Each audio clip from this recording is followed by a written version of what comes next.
Raddatz from ABC News. And I'm Anderson Cooper from CNN. We want to welcome you to Washington University in St. Louis for the second presidential debate between Hillary Clinton and Donald Trump, sponsored by the Commission on Presidential Debates. Tonight's debate is a town hall format, which gives voters a chance to directly ask the candidates questions. Martha and I will ask follow-up questions, but the night really belongs to the people in this room and to people across the country who have submitted questions online. The people you see on this stage were chosen by the Gallup organization. They are all from the St. Louis area and told Gallup they haven't committed to a candidate. Each of them came here with questions they want to ask, and we saw those questions for the first time this morning. Anderson and I and our team from ABC and CNN are the only ones who have seen them. Both candidates will have 2 minutes to answer each audience and online question. We hope to get to as many questions as we can, so we've asked the audience here not to slow things down with any applause, except for now.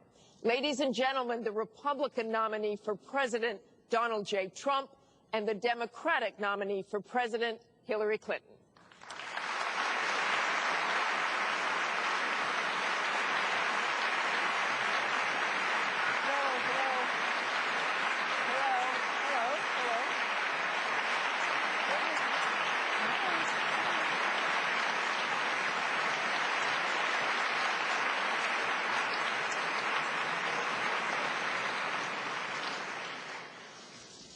Thank you very much for being here. We're going to begin with a question from one of the members in our town hall. Each of you will have 2 minutes to respond to this question. Secretary Clinton, you won the coin toss, so you'll go first. Our first question comes from Patrice Brock. Patrice? Thank you and good evening. The last presidential debate could have been rated as MA, mature audiences, per TV parental guidelines. Knowing that educators assign viewing the presidential debates as students' homework, do you feel you are modeling appropriate and positive behavior for today's youth? Well, thank you. Are you a teacher?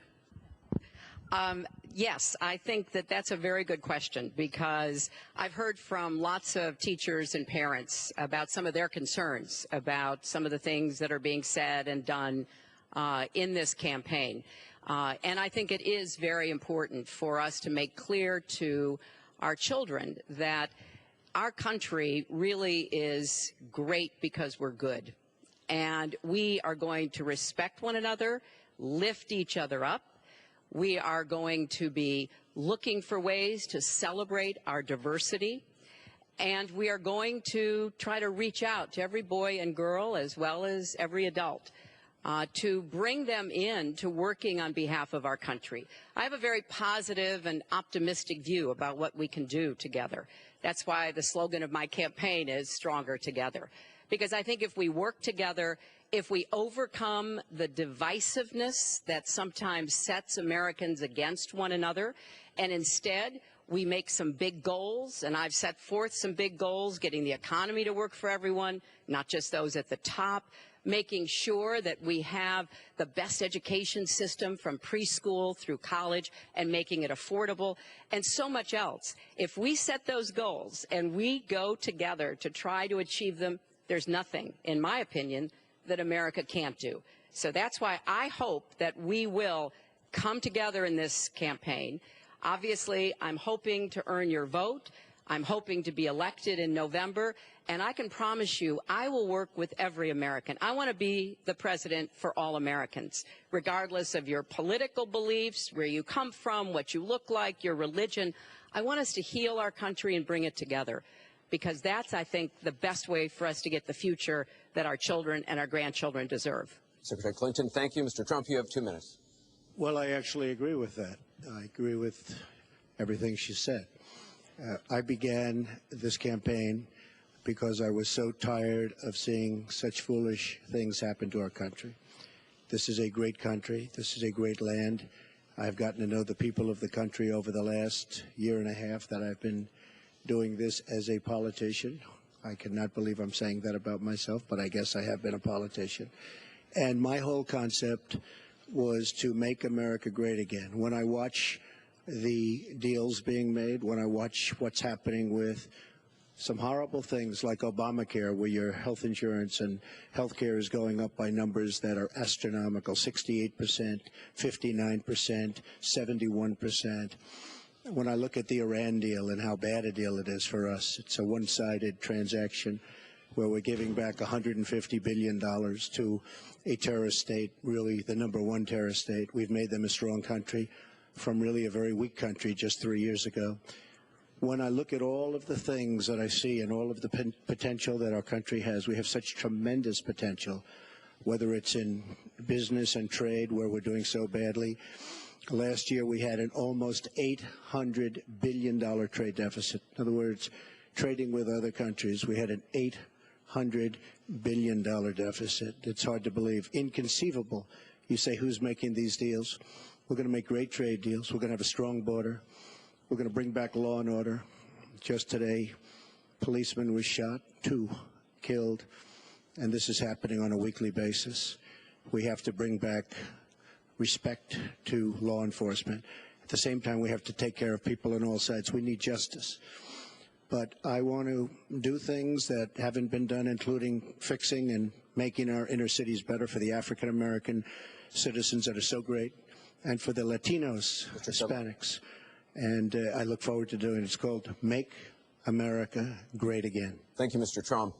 The question from Patrice was about, are you both modeling positive and appropriate behaviors for today's youth? We received a lot of questions online, Mr. Trump, about the tape that was released on Friday. As you can imagine, you called what you said locker room banter. You described kissing women without consent, grabbing their genitals. That is sexual assault. You bragged that you have sexually assaulted women. Do you understand that? No, I didn't say that at all. I don't think you understood what was said. This was locker room talk. I'm not proud of it. I apologize to my family. I apologize to the American people. Certainly I'm not proud of it. But this is locker room talk. You know, when we have a world where you have ISIS chopping off heads, where you have, and frankly, drowning people in steel cages, where you have wars and horrible, horrible sights all over, where you have so many bad things happening. This is like medieval times. We haven't seen anything like this, the carnage all over the world. And they look and they see. Can you imagine the people that are, frankly, doing so well against us with ISIS? And they look at our country and they see what's going on. Yes, I'm very embarrassed by it. I hate it. But it's locker room talk, and it's one of those things. I will knock the hell out of ISIS.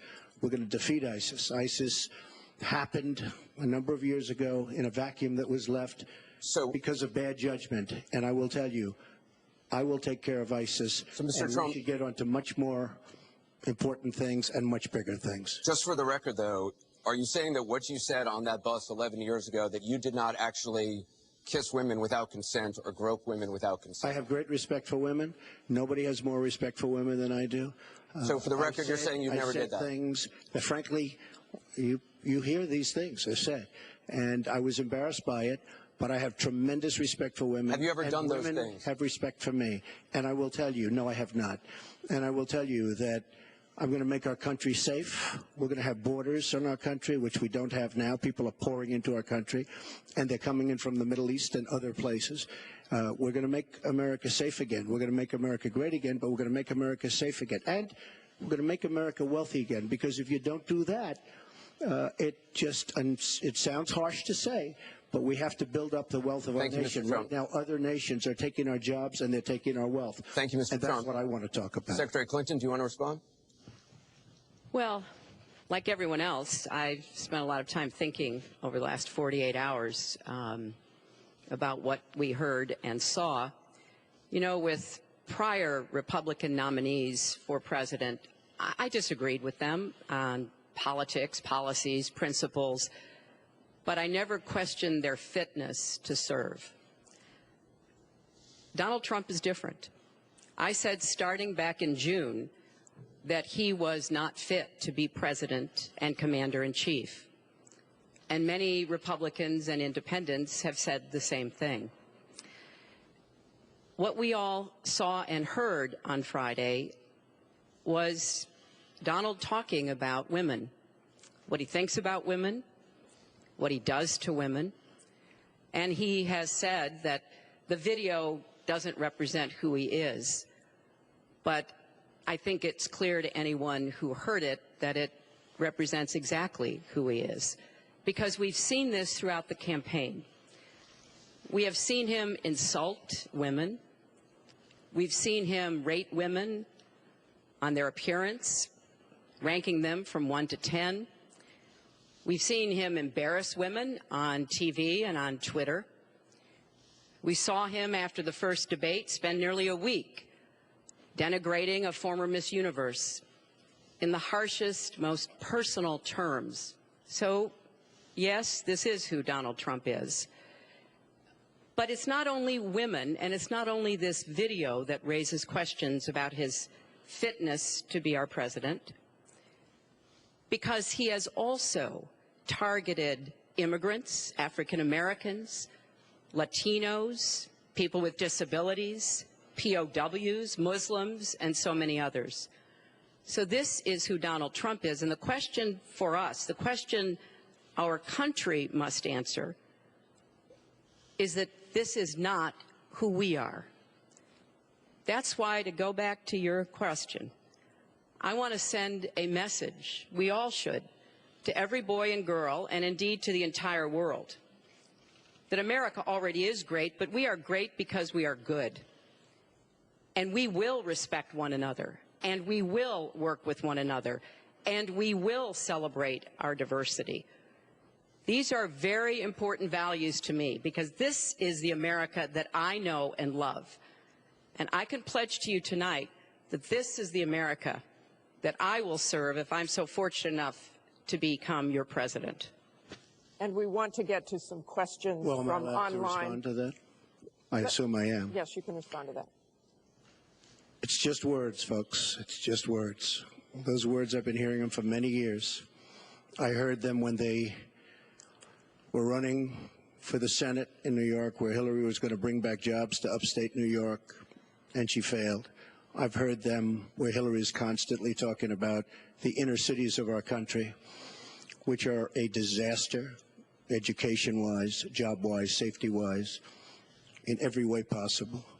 I'm going to help the African Americans. I'm going to help the Latinos, Hispanics. I am going to help the inner cities. She's done a terrible job for the African Americans. She wants their vote, and she does nothing, and then she comes back 4 years later.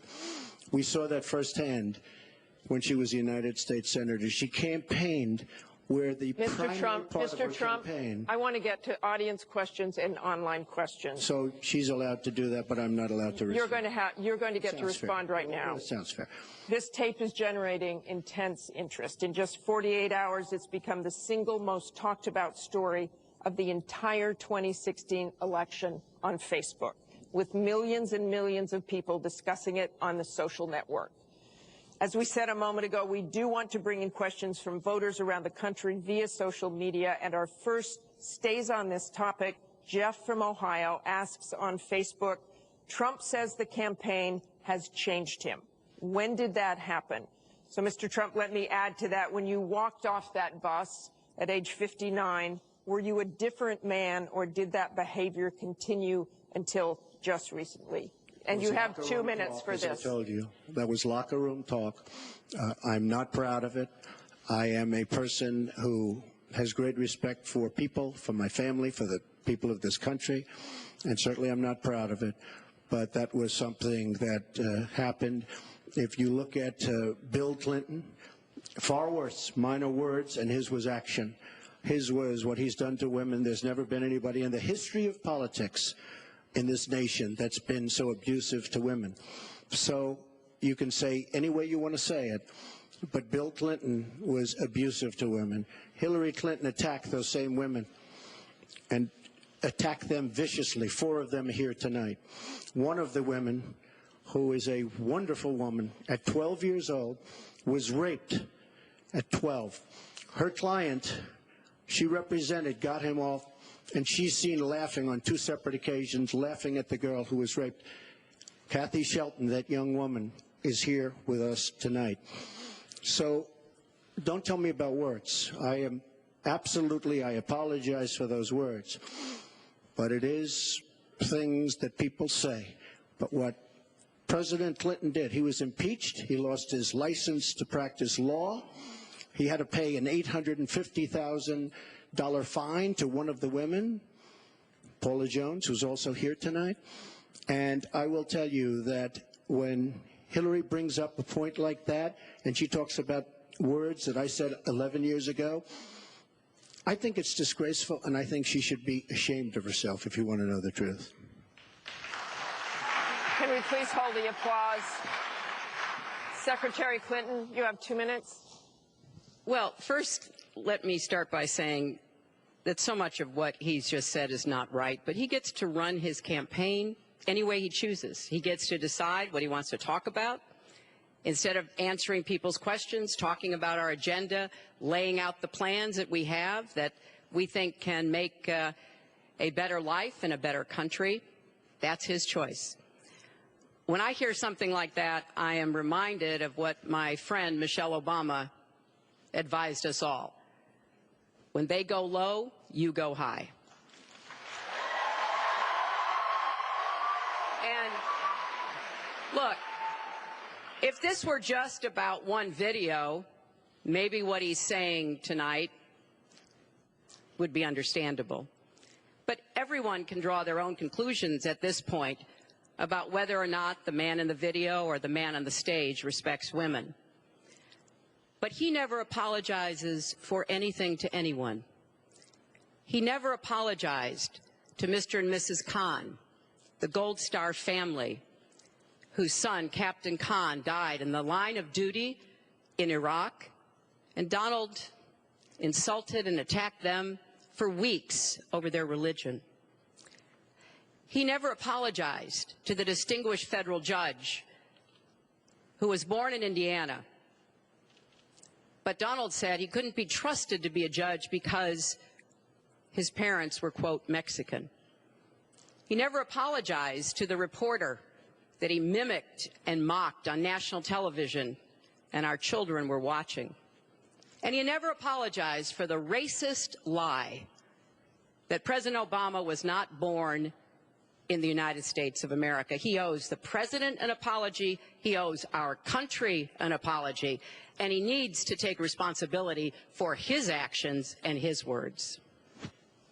Well, you owe the president an apology because, as you know very well, your campaign, Sidney Blumenthal, he's another real winner that you have, and he's the one that got this started along with your campaign manager, and they were on television just 2 weeks ago, she was saying exactly that. So you really owe him an apology. You're the one that sent the pictures around your campaign, sent the pictures around with President Obama in a certain garb. That was long before I was ever involved. So you actually owe an apology. And number two, Michelle Obama. I've gotten to see the commercials that they did on you. And I've gotten to see some of the most vicious commercials I've ever seen of Michelle Obama talking about you, Hillary. So you talk about friend. Go back and take a look at those commercials. A race where you lost, fair and square, unlike the Bernie Sanders race where you won, but not fair and square, in my opinion. And all you have to do is take a look at WikiLeaks and just see what they said about Bernie Sanders and see what Deborah Wasserman Schultz had in mind, because Bernie Sanders, between superdelegates and Deborah Wasserman Schultz, he never had a chance. And I was so surprised to see him sign on with the devil. But when you talk about apology, I think the one that you should really be apologizing for, and the thing that you should be apologizing for, are the 33,000 emails that you deleted and that you acid washed. And then the 2 boxes of emails and other things last week that were taken from an office and are now missing. And I'll tell you what, I didn't think I'd say this, but I'm going to say it. And I hate to say it. But if I win, I am going to instruct my Attorney General to get a special prosecutor to look into your situation, because there has never been so many lies, so much deception. There has never been anything like it. And we're going to have a special prosecutor. When I speak, I go out and speak. The people of this country are furious. In my opinion, the people that have been long-term workers at the FBI are furious. There has never been anything like this, where emails, and you get a subpoena, You get a subpoena, and after getting the subpoena, you delete 33,000 emails. And then you acid wash them, or bleach them, as you would say, a very expensive process.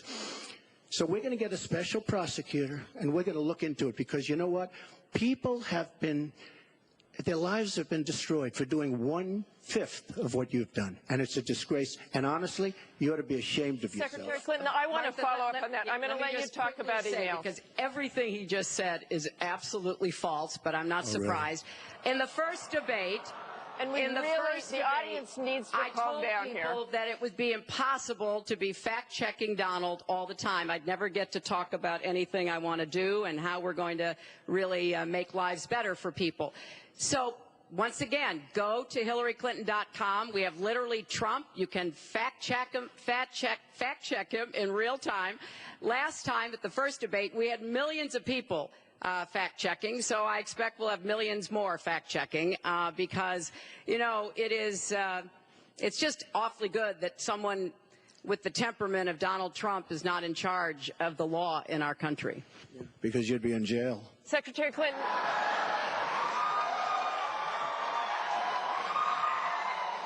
We want to remind the audience to please not talk out loud. Please do not applaud. You're just wasting time. And Secretary Clinton, I do want to follow up on emails. You've said your handling of your emails was a mistake. You disagreed with FBI Director James Comey, calling your handling of classified information, quote, extremely careless. The FBI said that there were 110 classified emails that were exchanged, 8 of which were top secret, and that it was possible hostile actors did gain access to those emails.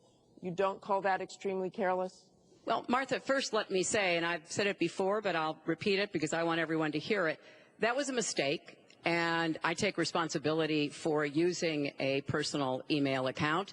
Obviously, if I were to do it over again, I would not. I'm not making any excuses. It was a mistake, and I am very sorry about that. But I think it's also important to point out where there are some misleading accusations from critics and others. After a year-long investigation, there is no evidence that anyone hacked the server I was using, and there is no evidence that anyone can point to at all, anyone who says otherwise has no basis, that any classified material ended up in the wrong hands. I take classified materials very seriously, and always have. When I was on the Senate Armed Services Committee, I was privy to a lot of classified material.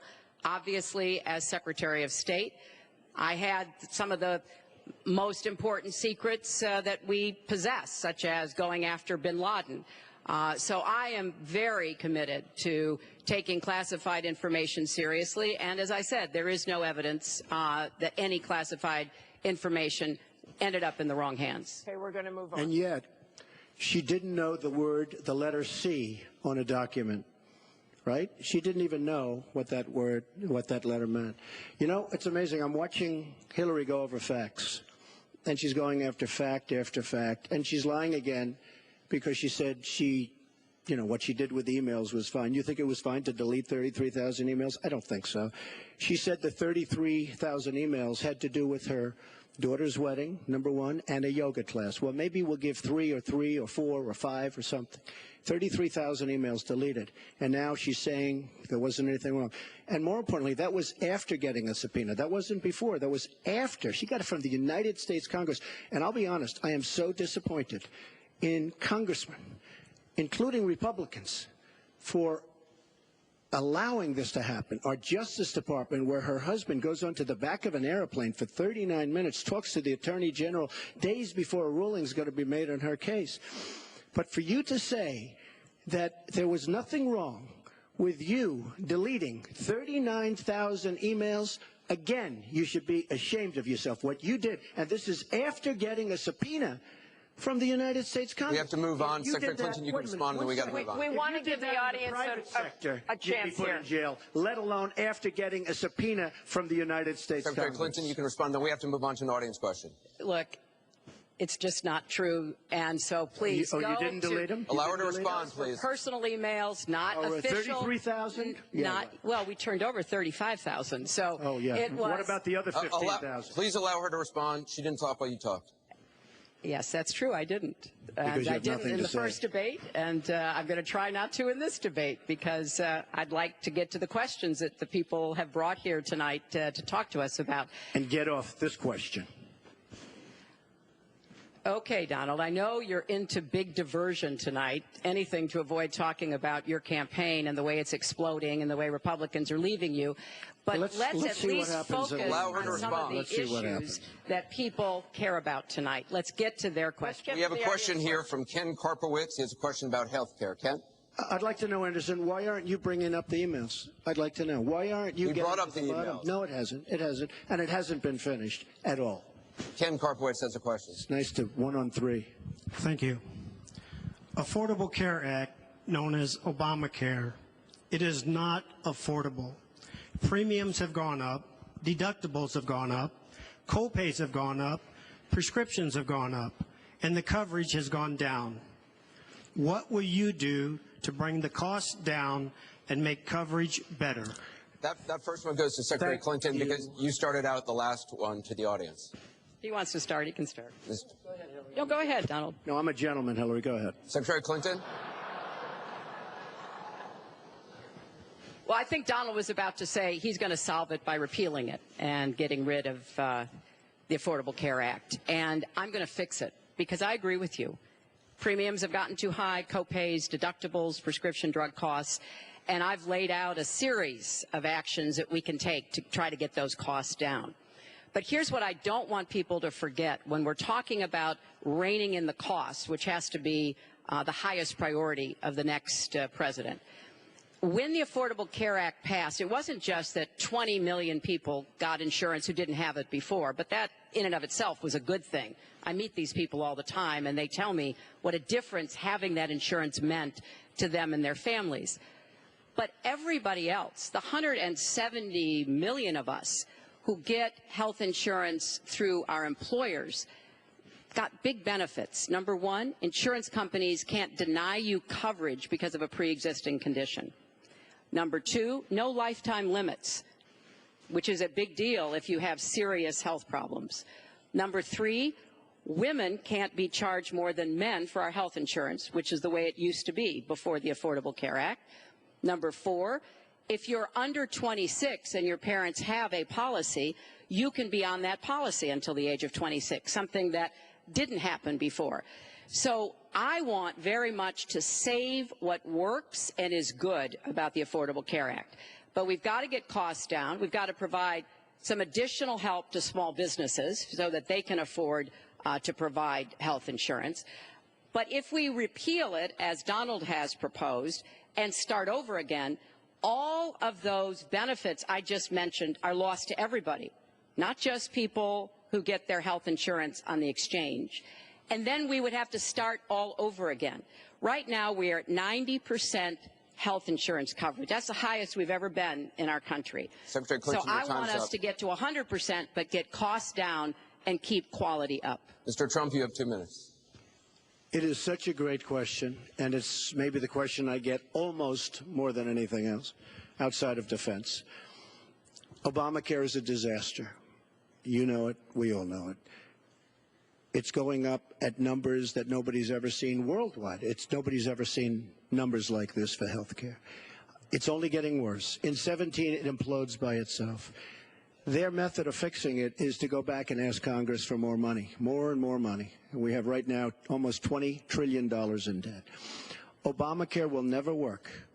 It's very bad health insurance, far too expensive. And not only expensive for the person that has it, unbelievably expensive for our country. It's going to be one of the biggest line items very shortly. We have to repeal it and replace it with something absolutely much less expensive and something that works, where your plan can actually be tailored. We have to get rid of the lines around the state, artificial lines, where we stop insurance companies from coming in and competing because they wanted President Obama and whoever was working on it, they want to leave those lines because that gives the insurance companies essentially monopolies. We want competition. You will have the finest health care plan there is. She wants to go to a single-payer plan, which would be a disaster, somewhat similar to Canada. And if you ever notice, the Canadians, when they need a big operation, when something happens, they come into the United States in many cases because their system is so slow. It's catastrophic in certain ways. But she wants to go to single-payer, which means the government basically rules everything. Hillary Clinton has been after this for years. Obamacare was the first step. Obamacare is a total disaster. And not only are your rates going up by numbers that nobody's ever believed, but your deductibles are going up. So that unless you get hit by a truck, you're never going to be able to use it. Mr. Trump, it is a disastrous plan, and it has to be repealed and replaced. Secretary Clinton, let me follow up with you. Your husband called Obamacare, quote, the craziest thing in the world, saying that small business owners are getting killed as premiums double, coverage is cut in half. Was he mistaken, or was his mistake simply telling the truth? No, I mean, he clarified what he meant, and it's very clear. Look, we are in a situation in our country where if we were to start all over again, we might come up with a different system. But we have an employer-based system. That's where the vast majority of people get their health care. And the Affordable Care Act was meant to try to fill the gap between people who were too poor and couldn't put together any resources to afford health care, namely people on Medicaid. Obviously, Medicare, which is a single-payer system, which takes care of our elderly and does a great job doing it, by the way, and then all the people who were employed, but people who were working but didn't have the money to afford insurance and didn't have anybody, an employer or anybody else, to help them. That was the slot that the Obamacare approach was to take. And like I say, 20 million people now have health insurance. So if we just rip it up and throw it away, what Donald's not telling you is we just turn it back to the insurance companies the way it used to be. And that means the insurance companies get to do pretty much whatever they want, including saying, look, I'm sorry, you've got diabetes, you had cancer, your child has asthma. Your time is up. You may not be able to have insurance because you can't afford it. So let's fix what's broken about it, but let's not throw it away and give it all back to the insurance companies. And let me follow up with you, Mr. That's not going to work. Mr. Trump, let me follow up on this. Just one thing. First of all, Hillary, everything's broken about it, everything. Number two, Bernie Sanders said that Hillary Clinton has very bad judgment. This is a perfect example of it, trying to save Obamacare, which is... You've said you want to end Obamacare. You've said you want to end Obamacare. You've also said you want to make coverage accessible for people with pre-existing conditions. How do you force insurance companies to do that if you're no longer mandating that every American get insurance? You're going to have plans. What does that mean? Well, I'll tell you what it means. You're going to have plans that are so good because we're going to have so much competition in the insurance industry once we break out the lines and allow the competition to come. Are you going to have a mandate that Americans have to have health insurance? President Obama, by keeping those lines, the boundary lines around each state, and it was almost gone until just very toward the end of the passage of Obamacare, which, by the way, was a fraud. You know that, because Jonathan Gruber, the architect of Obamacare, he said it was a great lie. It was a big lie. President Obama said you keep your doctor, you keep your plan. The whole thing was a fraud, and it doesn't work. But when we get rid of those lines, you will have competition, and we will be able to keep pre-existing. We'll also be able to help people that don't have money, because we are going to have people protected. And Republicans feel this way, believe it or not, and strongly this way. We're going to block grant into the states. We're going to block grant into Medicaid into the states so that we will be able to take care of people without the necessary funds to take care of themselves. Thank you, Mr. Trump. We now go to Gorba Hamid with a question for both candidates. Hi. There are 3.3 million Muslims in the United States, and I'm one of them. You've mentioned working with Muslim nations, but with Islamophobia on the rise, how will you help people like me deal with the consequences of being labeled as a threat to the country after the election is over? Mr. Trump, you're first. Well, you're right about Islamophobia, and that's a shame. But one thing we have to do is we have to make sure that, because there is a problem. I mean, whether we like it or not, and we can be very politically correct, but whether we like it or not, there is a problem.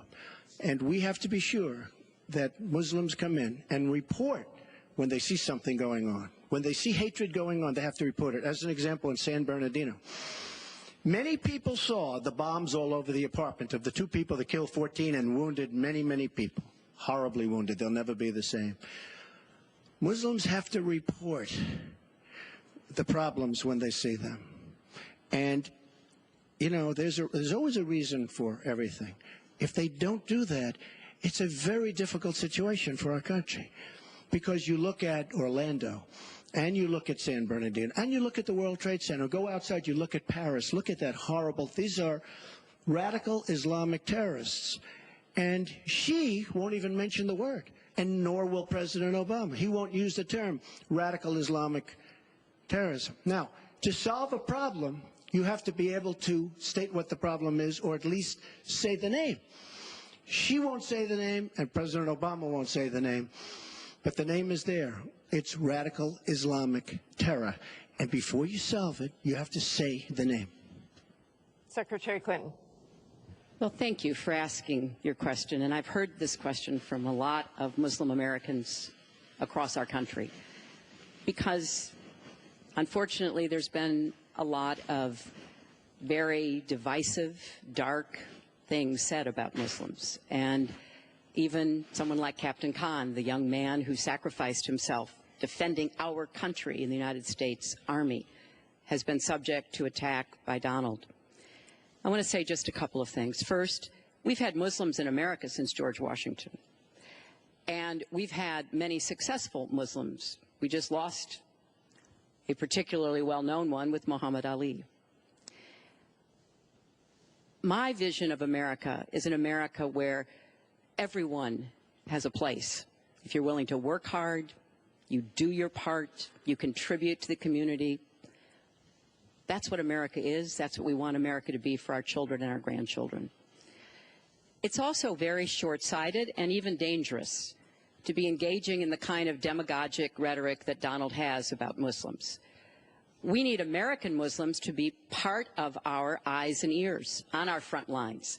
I've worked with a lot of different Muslim groups around America. I've met with a lot of them, and I've heard how important it is for them to feel that they are wanted and included and part of our country, part of our homeland security, and that's what I want to see. It's also important, I intend to defeat ISIS, to do so in a coalition with majority Muslim nations. Right now, a lot of those nations are hearing what Donald says and wondering, why should we cooperate with the Americans? And this is a gift to ISIS and the terrorists, violent jihadist terrorists. We are not at war with Islam. And it is a mistake, and it plays into the hands of the terrorists to act as though we are.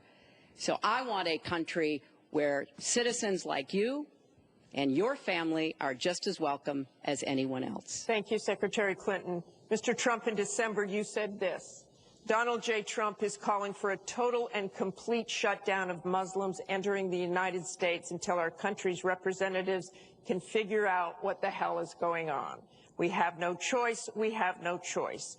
Your running mate said this week that the Muslim ban is no longer your position. Is that correct? And if it is, was it a mistake to have a religious test? First of all, Captain Khan is an American hero. And if I were president at that time, he would be alive today. Because unlike her, who voted for the war without knowing what she was doing, I would not have had our people in Iraq. Iraq was a disaster.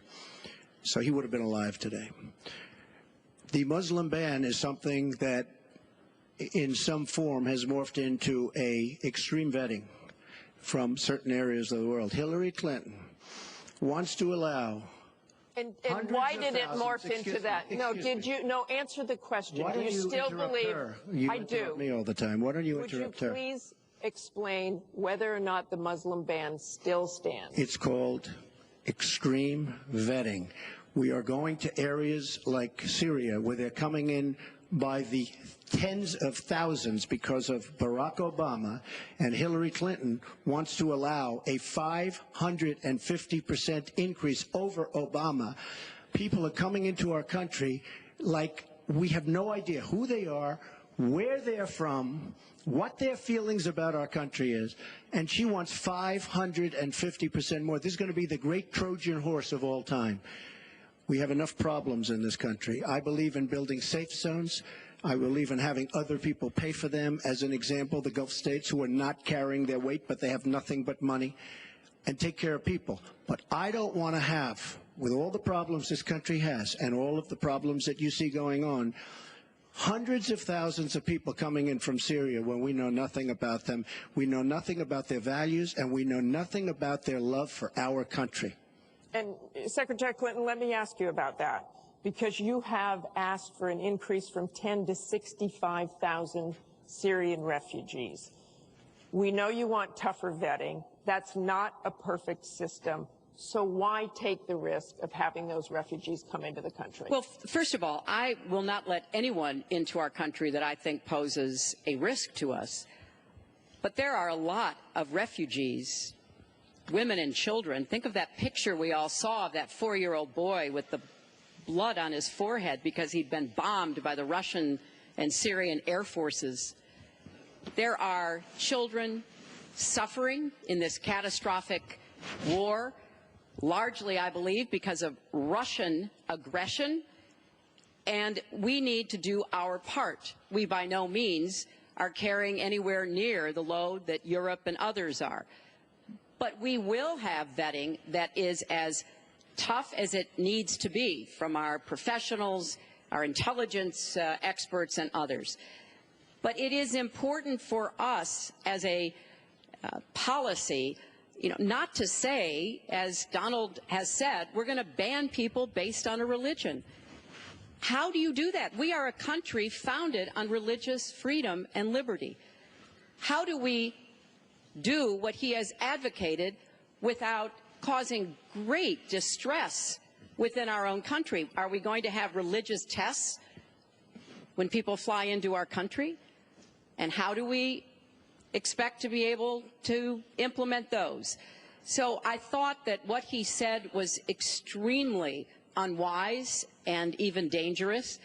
And indeed, you can look at the propaganda on a lot of the terrorist sites, and what Donald Trump says about Muslims is used to recruit fighters because they want to create a war between us.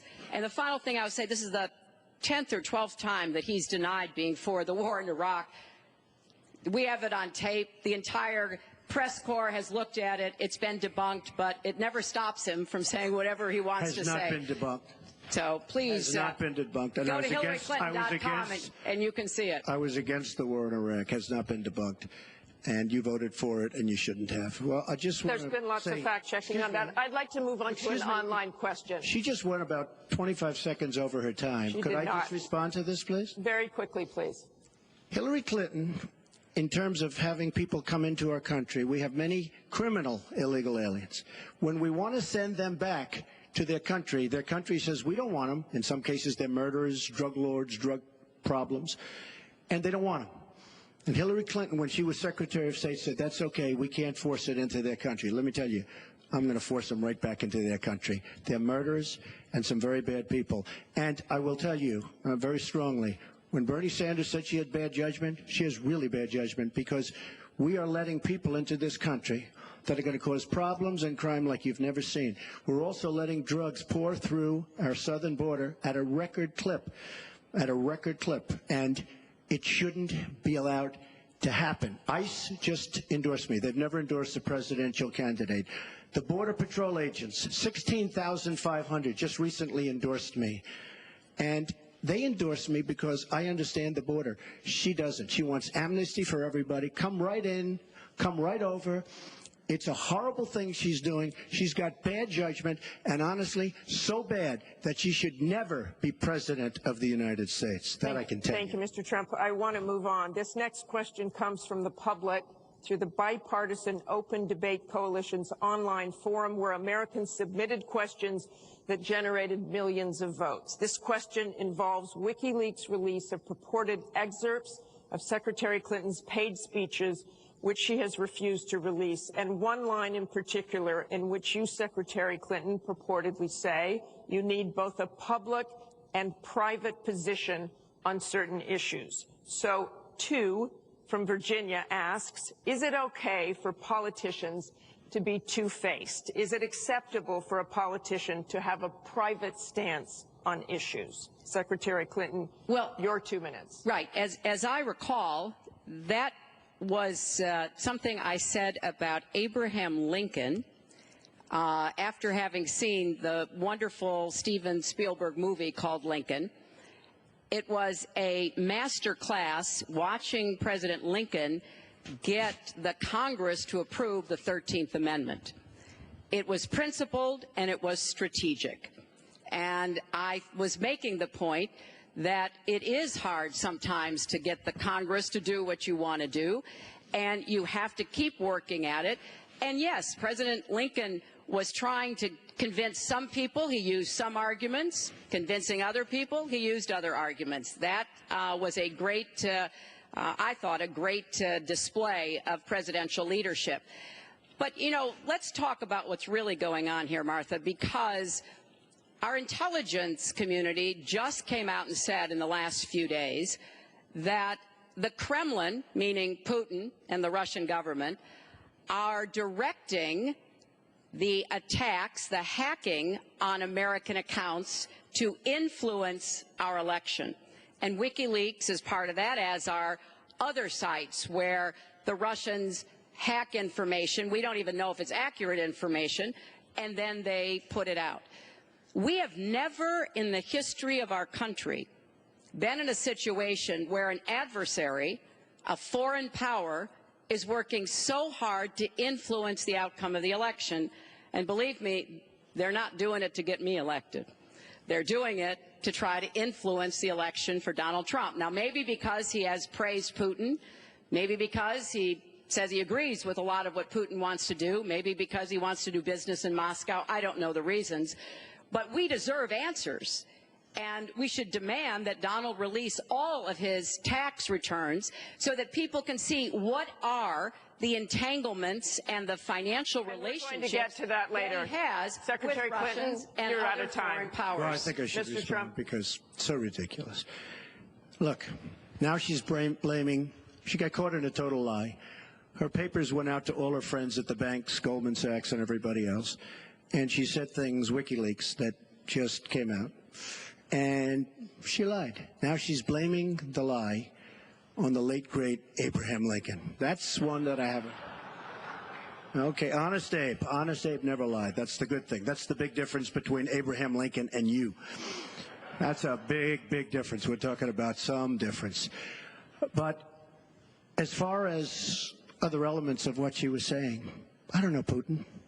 I think it would be great if we got along with Russia because we could fight ISIS together, as an example. But I don't know, Putin.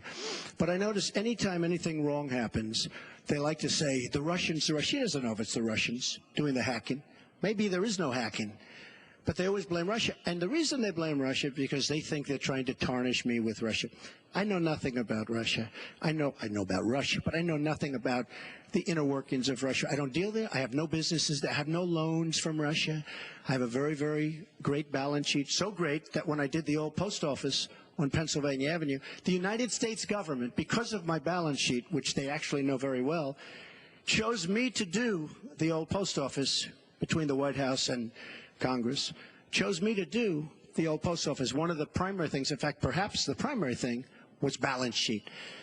But I have no loans with Russia. You could go to the United States government and they would probably tell you that because they know my sheet very well in order to get that development I had to have. Now, the taxes are a very simple thing. As soon as I have, first of all, I pay hundreds of millions of dollars in taxes. Many of her friends took bigger deductions. Warren Buffett took a massive deduction. Soros, who's a friend of hers, took a massive deduction. Many of the people that are giving her all this money that she can do many more commercials than me took massive deductions. I pay hundreds of millions of dollars in taxes. But as soon as my routine audit's finished, I'll release my returns. I'll be very proud to. Thank you, Mr. Trump. We've got we're on turn, actually, the topic of taxes. We have a question from Spencer Moss. Spencer? Good evening. My question is, what specific tax provisions will you change to ensure the wealthiest Americans pay their fair share in taxes? Mr. Trump, you have 2 minutes. Well, one thing I do is get rid of carried interest. One of the greatest provisions for people like me, to be honest with you. I give up a lot when I run because I knock out the tax code. And she could have done this years ago, by the way. She was a United States senator. She complains that Donald Trump took advantage of the tax code. Well, why didn't she change it? Why didn't you change it when you were a senator? The reason you didn't is that all your friends take the same advantage that I do. And I do. You have provisions in the tax code that, frankly, we could change. But you wouldn't change it because all of these people give you the money so you can take negative ads on Donald Trump. And I say that about a lot of things. You know, I've heard Hillary complaining about so many different things over the years. Oh, we should have done this. But she's been there for 30 years. She's been doing this stuff. She never changed, and she never will change. She never will change. We're getting rid of carried interest provisions. I'm lowering taxes, actually, because I think it's so important for corporations, because we have corporations leaving, massive corporations and little ones. Little ones can't form. We're getting rid of regulations, which goes hand in hand with the lowering of the taxes. But we're bringing the tax rate down from 35% to 15%. We're cutting taxes for the middle class, and I will tell you, we are cutting them big league for the middle class. And I will tell you, Hillary Clinton is raising your taxes, folks. You can look at me. She's raising your taxes really high. And what that's going to do is a disaster for the country. But she is raising your taxes, and I'm lowering your taxes. That in itself is a big difference. We are going to be thriving again. We have no growth in this country. There's no growth. If China has a GDP of 7%, it's like a national catastrophe. We're down at 1%. And that's like no growth. And we're going lower, in my opinion. And a lot of it has to do with the fact that our taxes are so high, just about the highest in the world. And I'm bringing them down to one of the lower in the world. And I think it's so important, one of the most important things we can do. But she is raising everybody's taxes massively. Secretary Clinton, you have 2 minutes. The question was, what specific tax provisions will you change to ensure the wealthiest Americans pay their fair share of taxes? Well, everything you've heard just now from Donald is not true. I'm sorry I have to keep saying this, but he lives in an alternative reality. And it is sort of amusing to hear somebody who hasn't paid federal income taxes in maybe 20 years talking about what he's going to do. But I'll tell you what he's going to do. His plan will give the wealthy and corporations the biggest tax cuts they've ever had, more than the Bush tax cuts by at least a factor of 2. Donald always takes care of Donald and people like Donald, and this would be a massive gift. And indeed, the way that he talks about his tax cuts would end up raising taxes on middle-class families, millions of middle-class families. Now, here's what I want to do. I have said nobody who makes less than $250,000 a year, and that's the vast majority of Americans, as you know, will have their taxes raised, because I think we've got to go where the money is, and the money is with people who've taken advantage of every single break in the tax code. And yes, when I was a senator, I did vote to close corporate loopholes. I voted to close, I think, one of the loopholes he took advantage of when he claimed $1 billion loss that enabled him to avoid paying taxes. I want to have a tax on people who are making $1 million. It's called the Buffett rule. Yes, Warren Buffett is the one who's gone out and said somebody like him should not be paying a lower tax rate than his secretary. I want to have a surcharge on incomes above $5 million. We have to make up for lost times, because I want to invest in you. I want to invest in hardworking families. And I think it's been unfortunate, but it's happened, that since the Great Recession, the gains have all gone to the top. And we need to reverse that. People like Donald, who paid 0 in taxes, 0 for our vets, 0 for our military, 0 for health and education. That is wrong. And we're going to make sure that nobody, no corporation and no individual, can get away without paying his fair share to support our country. Mr. Trump, I want to give you the chance to respond. I just want to tell our viewers what she's referring to. The last month, taxes were the #1 issue on Facebook for the first time in the campaign. The New York Times published 3 pages of your 1995 tax return. They show you claimed a $916 million loss, which means you could have avoided paying personal federal income taxes for years. You've said you pay state taxes, employee taxes, real estate taxes, property taxes. You have not answered, though, a simple question. Did you use that $916 million loss to avoid paying personal federal income taxes for Of course I do. Of course I do. And so do all of her donors, or most of her donors. I know many of her donors. Her donors took massive tax write-offs. So have a you lot not of paid my, personal federal income tax? a lot of my write-off was depreciation and other things that Hillary, as a senator, allowed. And she'll always allow it because the people that give her all this money, they want it. That's why. See, I understand the tax code better than anybody that's ever run for president. Hillary Clinton, and it's extremely complex, Hillary Clinton has friends that want all of these provisions, including they want the carried interest provision, which is very important to Wall Street people, but they really want the carried interest provision, which I believe Hillary's leaving. It's very interesting why she's leaving carried interest. But I will tell you that, number one, I pay tremendous numbers of taxes. I absolutely used it, and so did Warren Buffett, and so did George Soros, and so did many of the other people that Hillary is getting money from. Now, I won't mention their names because they're rich, but they're not famous, so we won't make them famous. Can you say how many years you have avoided paying personal federal income taxes? No, but I pay tax, and I pay federal tax, too. But I have a write-off. A lot of it's depreciation, which is a wonderful charge. I love depreciation. You know, she's given it to us. Hey, if she had a problem, for 30 years she's been doing this, Anderson. I say it all the time. She talks about health care. Why didn't she do something about it? She talks about taxes. Why didn't she do something about it? She doesn't do anything about anything other than talk. With her, it's all talk and no action. In the past, and again, Bernie Sanders, it's really bad judgment. She has made bad judgment not only on taxes, she's made bad judgments on Libya, on Syria, on Iraq. I mean, her and Obama, whether you like it or not, the way they got out of Iraq, the vacuum they've left, that's why ISIS formed in the first place. They started from that little area, and now they're in 32 different nations, Hillary. Congratulations. Great job. I want you to be able to respond, Secretary Clinton. Well, here we go again. I've been in favor of getting rid of carried interest for years, starting when I was a senator from New York. But that's not the point here. Why didn't you do it? Why didn't you do it? Because I was a senator with a Republican president. Oh, really? I will be the you president. You could have done it. If you were an effective, senator, you could have done it. If you were an effective senator, you could have done it. But you were not an effective. Please allow her to respond. She didn't interrupt you. You know, under our Constitution, presidents have something called veto power. Look, he has now said repeatedly, 30 years this and 30 years that. So let me talk about my 30 years in public service. I'm very glad to do so. 8 million kids every year have health insurance because when I was First Lady, I worked with Democrats and Republicans to create the Children's Health Insurance Program. Hundreds of thousands of kids now have a chance to be adopted because I worked to change our adoption and foster care system.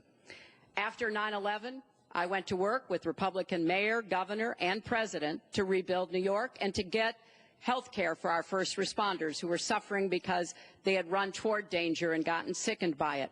Hundreds of thousands of National Guard and Reserve members have health care because of work that I did. And children have safer medicines because I was able to pass a law that required the dosing to be more carefully done. When I was Secretary of State, I went around the world advocating for our country, but also advocating for women's rights, to make sure that women had a decent chance to have a better life, and negotiated a treaty with Russia to lower nuclear weapons. 400 pieces of legislation have my name on it as a sponsor or co-sponsor when I was a senator for 8 years.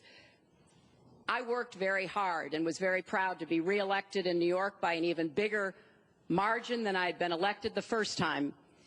And as president, I will take that work, that bipartisan work, that finding common ground, because you have to be able to get along with people to get things done in Washington. Thank you, Secretary. And I've proven that I can. And for 30 years, I've produced results for people. Thank you, Secretary. We're going to move on to Syria. Both of you have mentioned that. She said a lot of things. I mean, I think we should be allowed to maybe Mr. Trump, we're going to go on. This is about the audience. Disaster as a senator. Mr. Trump, we're going to move on.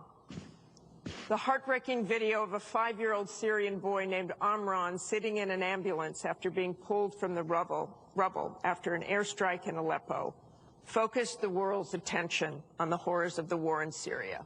with 136 million views on Facebook alone. But there are much worse images coming out of Aleppo every day now, where in the past few weeks alone, 400 people have been killed, at least 100 of them children. Just days ago, the State Department called for a war crimes investigation of the Syrian regime of Bashar al-Assad and its ally, Russia, for their bombardment of Aleppo. So this next question comes from social media through Facebook. Diane from Pennsylvania asks, if you were president, what would you do about Syria and the humanitarian crisis in Aleppo? Isn't it a lot like the Holocaust when the U.S. waited too long before we helped? Secretary Clinton, we will begin with your 2 minutes. Well, the situation in Syria is catastrophic. And every day that goes by, we see the results of the regime by Assad in partnership with the Iranians on the ground, the Russians in the air, bombarding places, in particular Aleppo, where there are hundreds of thousands of people, probably about 250,000 still left.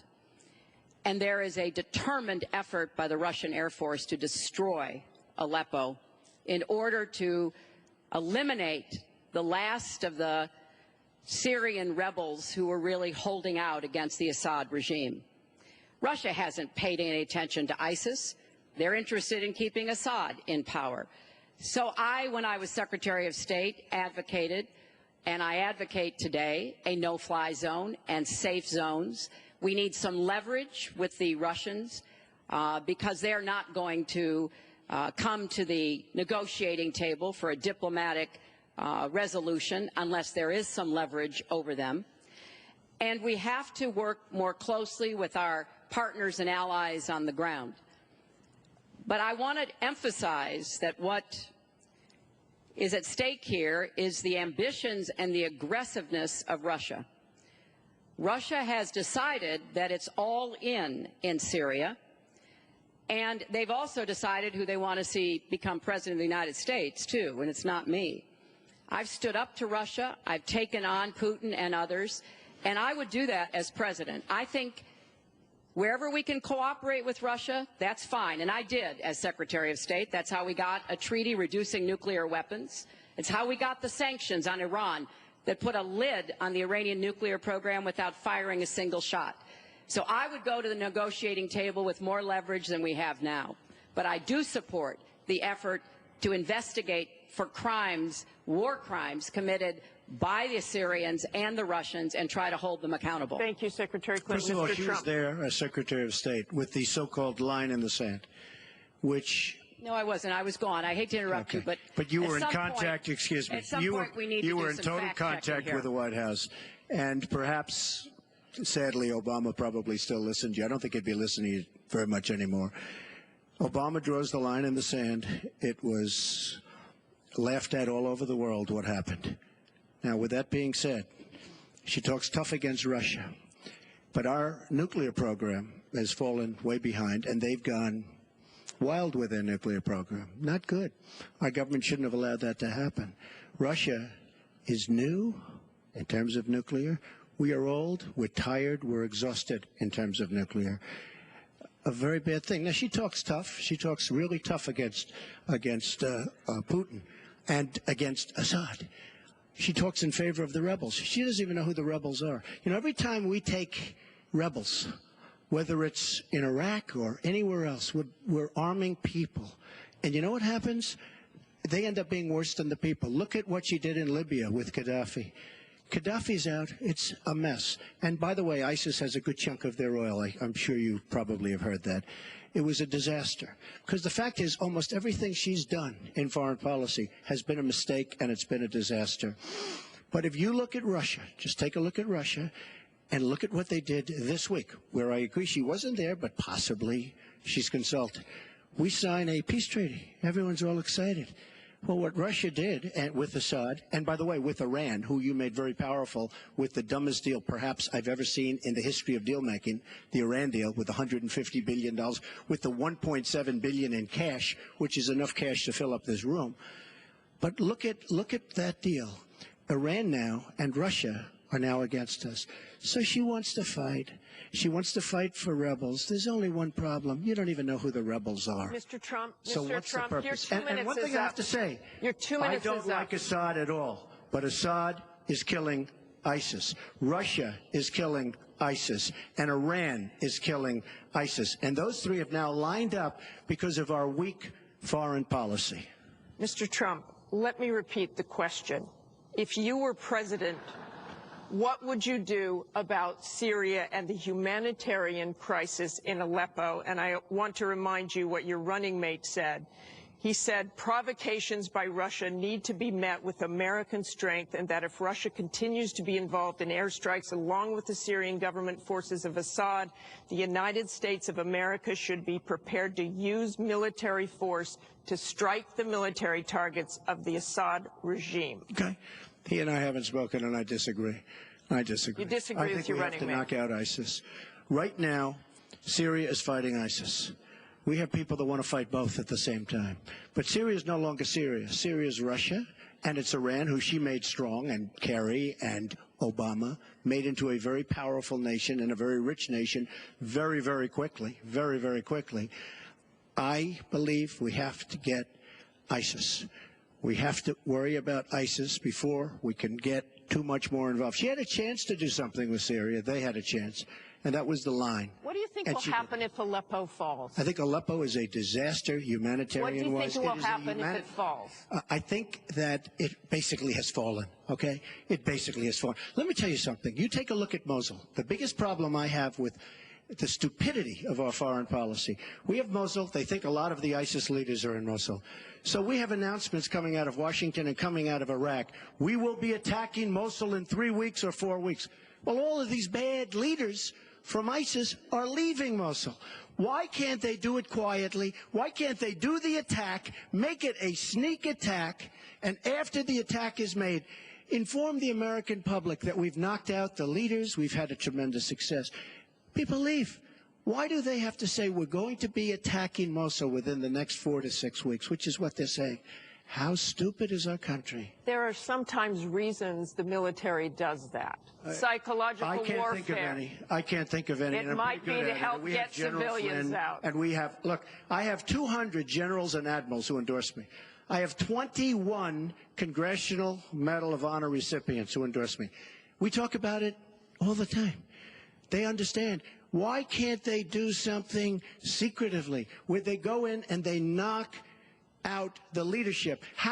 Why would these people stay there? I've been reading now for weeks. Tell me what your strategy I've been reading now for weeks about Mosul, that it's the harbor of where, between Raqqa and Mosul. This is where they think the ISIS leaders are. Why would they be staying? They're not staying there anymore. They're gone. Because everybody's talking about how Iraq, which is us with our leadership, goes in to fight Mosul. Now, with these 200 admirals and generals, they can't believe it. All I say is this: General George Patton, General Douglas MacArthur are spinning in their grave at the stupidity of what we're doing in the Middle East. I'm going to go to Secretary Clinton. Secretary Clinton, you want Assad to go. You advocated arming rebels, but it looks like that may be too late for Aleppo. You talk about diplomatic efforts. Those have failed. Ceasefires have failed. Would you introduce the threat of U.S. military force beyond a no-fly zone against the Assad regime to back up diplomacy? I would not use American ground forces in Syria. I think that would be a very serious mistake. I don't think American troops should be holding territory, which is what they would have to do as an occupying force. I don't think that is a smart strategy. I do think the use of special forces, which we're using, the use of enablers and trainers in Iraq, which has had some positive effects, are very much in our interests. And so I do support what is happening. But what would you do differently than President Obama is doing? Martha, I hope that by the time I hope by the time I am president, that we will have pushed ISIS out of Iraq. I do think that there is a good chance that we can take Mosul. And, Donald says he knows more about ISIS than the generals. No, he doesn't. There are a lot of very important planning going on, and some of it is to signal to the Sunnis in the area, as well as Kurdish Peshmerga fighters, that we all need to be in this, and that takes a lot of planning and preparation. I would go after Baghdadi. I would specifically target Baghdadi, because I think our targeting of al-Qaeda leaders, and I was involved in a lot of those operations, highly classified ones, made a difference. So I think that could help. I would also consider arming the Kurds. The Kurds have been our best partners in Syria as well as Iraq, and I know there's a lot of concern about that in some circles, but I think they should have the equipment they need so that Kurdish and Arab fighters on the ground are the principal way that we take Raqqa after pushing ISIS out of Iraq. Thank you very much. We're going to move It's on. funny, she went over a minute over, and you don't stop her. When I go 1 second over, it's like You a had big deal. many answers. It's really very interesting. We've got a question over here from James Carter. Mr. Carter?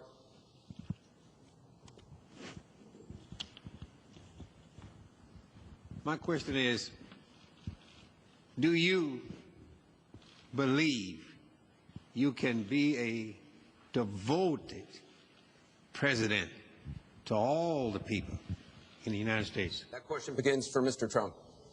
Absolutely. I mean, she calls our people deplorable, a large group, and irredeemable.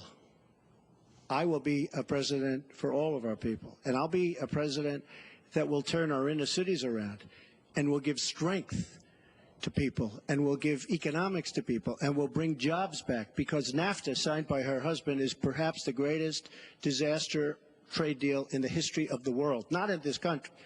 It stripped us of manufacturing jobs. We lost our jobs. We lost our money. We lost our plants. It is a disaster. And now she wants to sign TPP, even though she says now she's for it. She called it the gold standard. And by the way, at the last debate, she lied, because it turned out that she did say the gold standard, and she said she didn't say it. They actually said that she lied, okay? And she lied. But she's lied about a lot of things. I would be a president for all of the people, African Americans, the inner cities. Devastating what's happening to our inner cities. She's been talking about it for years. As usual, she talks about it, nothing happens. She doesn't get it done. Same with the Latino Americans, the Hispanic Americans, the same exact thing. They talk, they don't get it done. You go into the inner cities and you see it's 45% poverty. African Americans now, 45% poverty in the inner cities. The education is a disaster. Jobs are essentially non-existent. I mean, it's, you know, I've been saying at big speeches where I have 20 and 30,000 people, what do you have to lose? It can't get any worse. And she's been talking about the inner cities for 25 years. Nothing's going to ever happen. Let me tell you, if she's president of the United States, nothing's going to happen. It's just going to be talk. And all of her friends, the taxes we were talking about, and I would just get it by osmosis. She's not doing any me favors. But by doing all the others favors, she's doing me favors. Mr. Trump, thank you. But I will tell you, she's all talk. It doesn't get done. All you have to do is take a look at her Senate run. Take a look at upstate New York. Your 2 minutes is up. Secretary Clinton, It turned out 2 to be a minutes. disaster. You have 2 minutes, Secretary Clinton. Well, 67% of the people voted to re-elect me when I ran for my second term, and I was very proud and very humbled by that. Mr. Carter, I have tried my entire life to do what I can to support children and families. You know, right out of law school, I went to work for the Children's Defense Fund, and Donald talks a lot about, you know, the 30 years I've been in public service. I'm proud of that. You know, I started off as a young lawyer working against discrimination against African American children in schools and in the criminal justice system. I worked to make sure that kids with disabilities could get a public education, something that I care very much about. I have worked with Latinos. One of my first jobs in politics was down in South Texas, registering Latino citizens to be able to vote. So I have a deep devotion, to use your absolutely correct word, to making sure that every American feels like he or she has a place in our country. And I think when you look at the letters that I get, a lot of people are worried that maybe they wouldn't have a place in Donald Trump's America. they write me, and one woman wrote me about her son, Felix. She adopted him from Ethiopia when he was a toddler. He's 10 years old now. This is the only country he's ever known. And he listens to Donald on TV, and he said to his mother one day, will he send me back to Ethiopia if he gets elected? You know, children listen to what is being said, to go back to the very, very first question. And there's a lot of fear that, in fact, teachers and parents are calling it the Trump effect.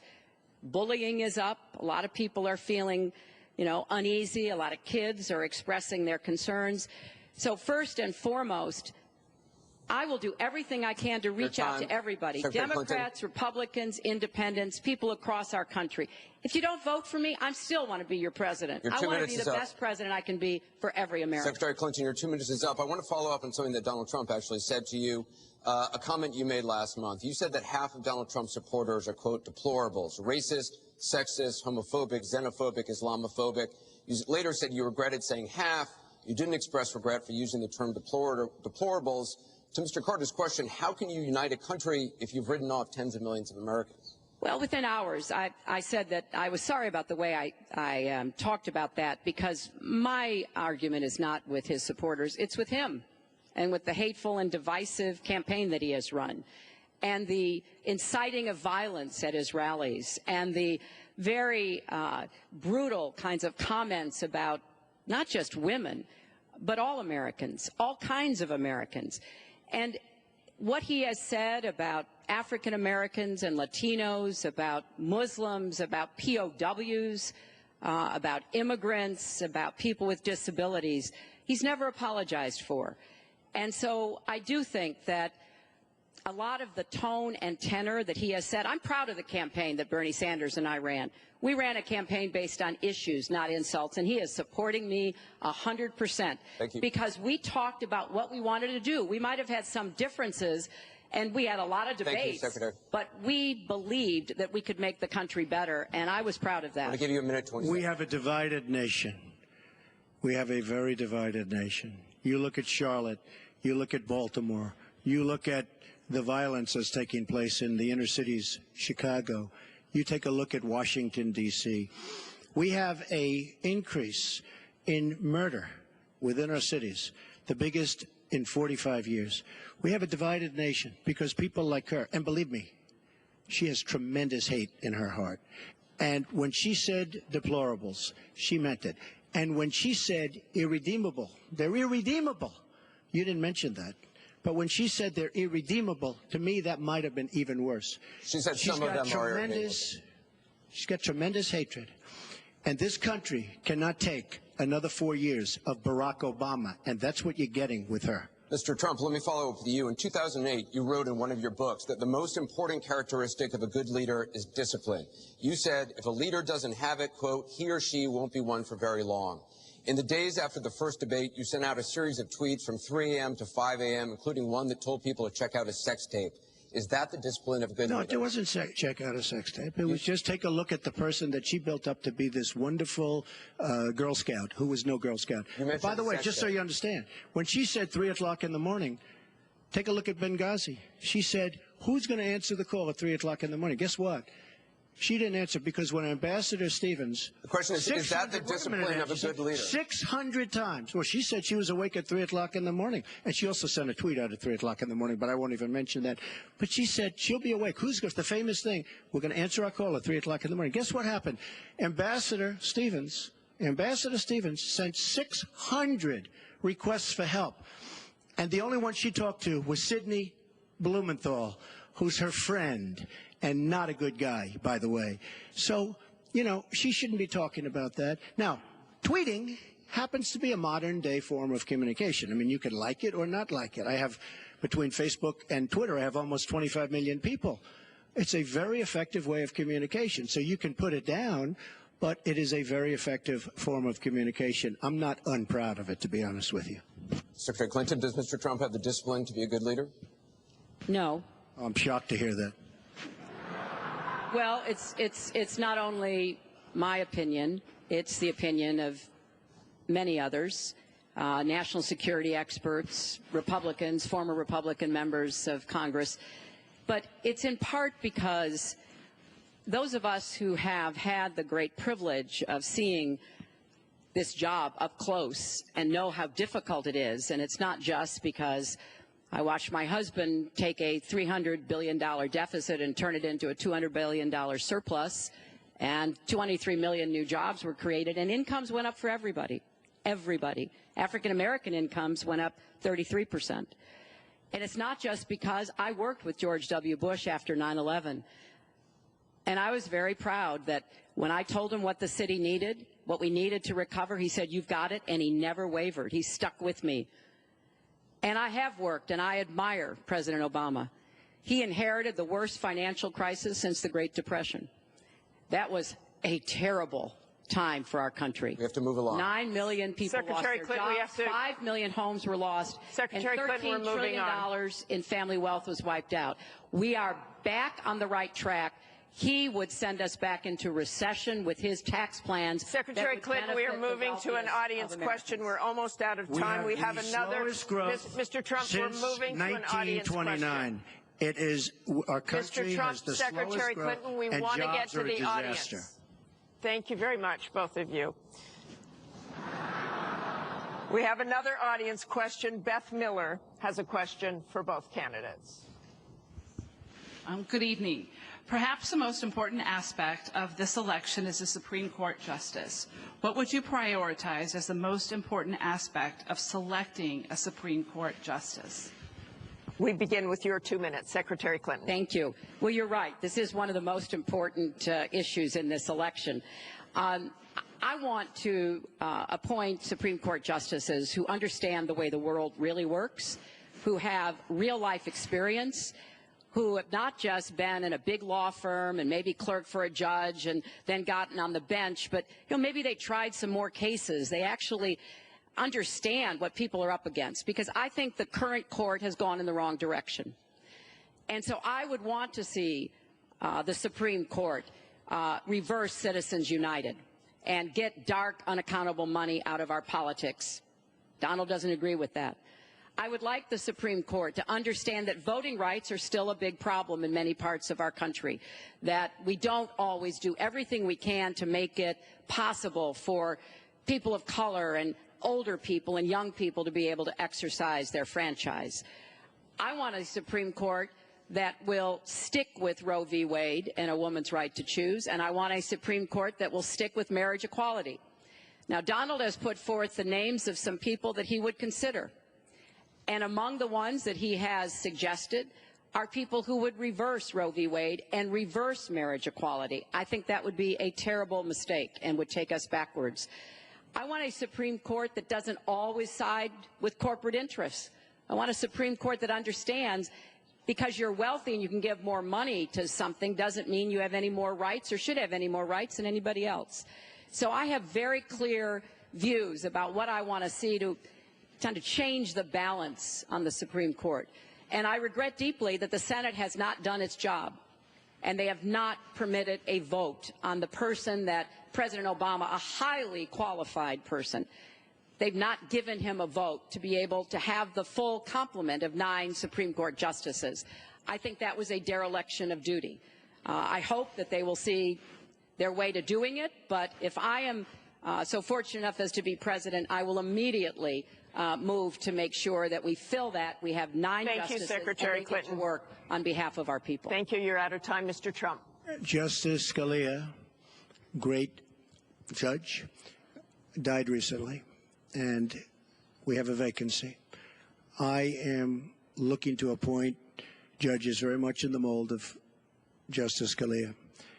I'm looking for judges, and I've actually picked 20 of them, so that people would see, highly respected, highly thought of, and actually very beautifully reviewed by just about everybody, but people that will respect the Constitution of the United States. And I think that this is so important. Also, the Second Amendment, which is totally under siege by people like Hillary Clinton. They'll respect the Second Amendment and what it stands for, what it represents. So important to me. Now, Hillary mentioned something about contributions, just so you understand. So I will have in my race more than $100 million put in of my money, meaning I'm not taking all of this big money from all of these different corporations like she's doing. What I ask is this. So I'm putting in more than, by the time it's finished, I'll have more than $100 million invested. Pretty much self-funding mine. We're raising money for the Republican Party, and we're doing tremendously on the small donation, $61 average or so. I asked Hillary, why doesn't she made $250 million by being in office? She used the power of her office to make a lot of money.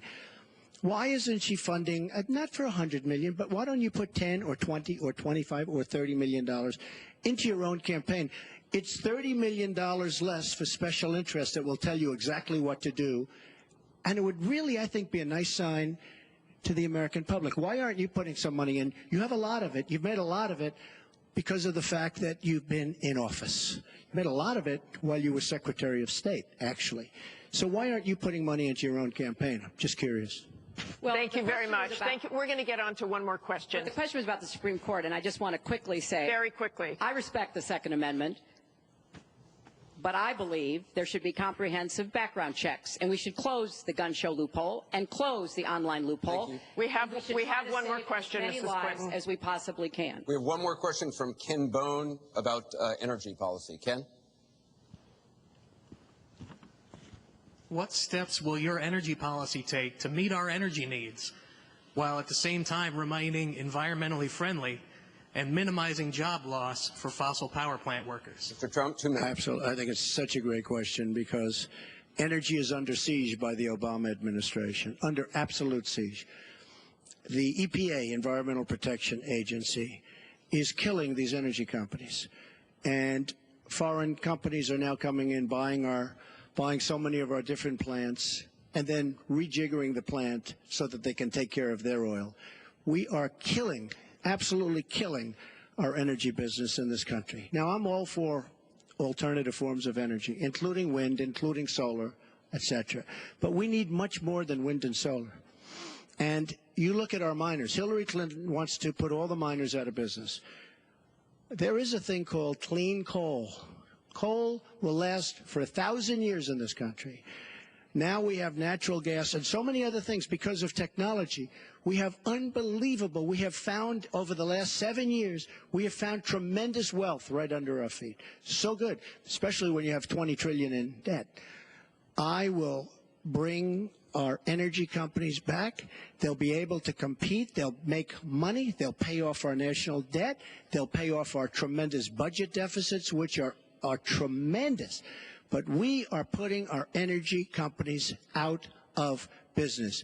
We have to bring back our workers. You take a look at what's happening to steel and the cost of steel, and China dumping vast amounts of steel all over the United States, which essentially is killing our steel workers and our steel companies.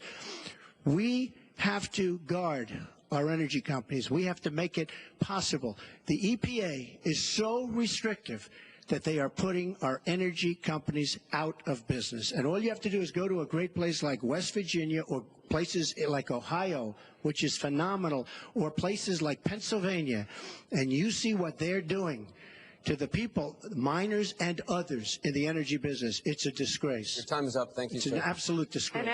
Secretary Clinton, 2 minutes. Well, that was very interesting. First of all, China is illegally dumping steel in the United States, and Donald Trump is buying it to build his buildings, putting steel workers and American steel plants out of business. That's something that I fought against as a senator, and that I would have a trade prosecutor to make sure that we don't get taken advantage of by China on steel or anything else. You know, because it sounds like you're in the business or you're aware of people in the business. You know that we are now, for the first time ever, energy independent. We are not dependent upon the Middle East, but the Middle East still controls a lot of the prices. So the price of oil has been way down, and that has had a damaging effect on a lot of the oil companies, right? We are, however, producing a lot of natural gas, which serves as a bridge to more renewable fuels, and I think that's an important transition. We've got to remain energy independent. It gives us much more power and freedom than to be worried about what goes on in the Middle East. We have enough worries over there without having to worry about that. So I have a comprehensive energy policy, but it really does include fighting climate change because I think that is a serious problem. And I support moving toward more clean, renewable energy as quickly as we can because I think we can be the 21st century clean energy superpower and create millions of new jobs and businesses. But I also want to be sure that we don't leave people behind. That's why I'm the only candidate from the very beginning of this campaign who had a plan to help us revitalize coal country, because those coal miners and their fathers and their grandfathers, they dug that coal out. A lot of them lost their lives, they were injured, but they turned the lights on and they powered our factories. I don't want to walk away from them, so we've got to do something for them. But the price of coal is down worldwide. So we have to look at this comprehensively, and that's exactly what I have proposed. I hope you will go to HillaryClinton.com and look at my entire policy. One more audience question. We've sneaked in one more question, and it comes from Carl Becker.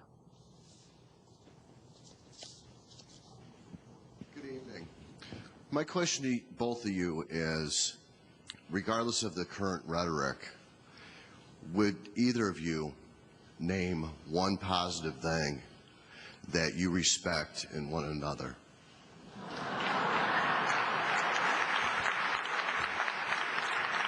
Mr. Trump, would you like to go first? Well, I certainly will, because I think that's a very fair and important question. Look, I respect his children. His children are incredibly able and devoted, and I think that says a lot about Donald. I don't agree with nearly anything else he says or does, but I do respect that, and I think that is something that as a mother and a grandmother is very important to me. So I believe that this election has become, in part, so conflict-oriented, so intense, because there's a lot at stake. This is not an ordinary time, and this is not an ordinary election. We are going to be choosing a president who will set policy for not just 4 or 8 years, but because of some of the important decisions we have to make here at home and around the world, from the Supreme Court to energy and so much else. And so there is a lot at stake. It's one of the most consequential elections that we've had. And that's why I've tried to put forth specific policies and plans, trying to get it off of the personal and put it on to what it is I want to do as president. And that's why I hope people will check on that for themselves so that they can see that, yes, I've spent 30 years, actually maybe a little more, working to help kids and families, and I want to take all that experience to the White House and do that every single day. Mr. Trump. Well, I consider her statement about my children to be a very nice compliment. I don't know if it was meant to be a compliment, but it is a great. I'm very proud of my children, and they've done a wonderful job, and they've been wonderful, wonderful kids. So I consider that a compliment. I will say this about Hillary. She doesn't quit. She doesn't give up. I respect that. I tell it like it is. She's a fighter. I disagree with much of what she's fighting for. I do disagree with her judgment in many cases. But she does fight hard, and she doesn't quit, and she doesn't give up. And I consider that to be a very good trait. Thanks to both of you. I want to thank both the candidates. I want to thank the university here. This concludes the town hall meeting. Our thanks to the candidates, the commission, Washington University, and to everybody who watched. Please tune in on October 19th for the final presidential debate that will take place at the University of Nevada, Las Vegas. Good night, everyone.